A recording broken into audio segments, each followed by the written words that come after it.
Is viewability in a good place?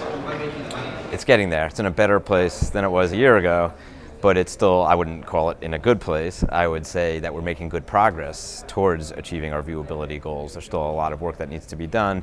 We have conversations on a daily basis with our key media partners and publishers to make sure that we're hitting our viewability goals. Those conversations, depending on the situation, are sometimes pretty easy and sometimes can be tough. The issues have always been the discrepancies between the different vendors that measure viewability, so there's technology limitations, and we try to solve that by upfront agreeing on the vendor that will measure the viewability, so we know upfront that there is one vendor, and typically we'll work with a publisher, and if they have an integrated partner that they are familiar with and know the data very well, we'll accept those numbers as the metric of record for viewability, so thereby eliminating the issues of discrepancy. It's difficult to measure it in mobile, especially in-app and in TV-based environments. So when we talk to our key media partners, we say, look, those impressions that are being served in-app and in TV environments, let's not count those towards viewability because the measurement really isn't there yet.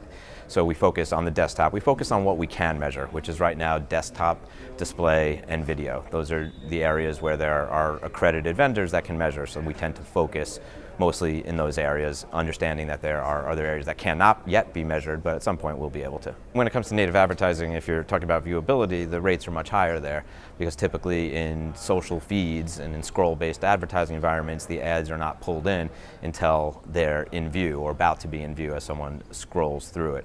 So from our perspective, it works really well that way. We tag and track everything the same way we track other media, but the fact is it can't be served through our third-party ad server, so we typically use DoubleClick or Atlas as our third-party ad server. Native advertising has to be site-served, so we end up having to tag it separately in our ad server and track it differently than other placements. But they perform very well, and I think more and more we'll be focusing on native advertising that is more effective than standard display advertising. I think it will definitely develop. It has to be proven out to be more effective than the display advertising. That's part of the issue. Does it work? Is it more effective? Is it worth the extra cost? We're talking to some companies now that do native in programmatic methods of targeting, and to us that's really interesting. If you can do native at scale across many different publishers in a programmatic automated way, that becomes really interesting for us, because right now it's hard to manage. You can't get it as scalable as you can standard display advertising. It's early stages. It's happening though. There are companies out there that are doing it, and we're testing them, and it's definitely happening. It's on its way. It's it's something that will change the game with the native if we can actually, like I said, do it in a programmatic, scalable way.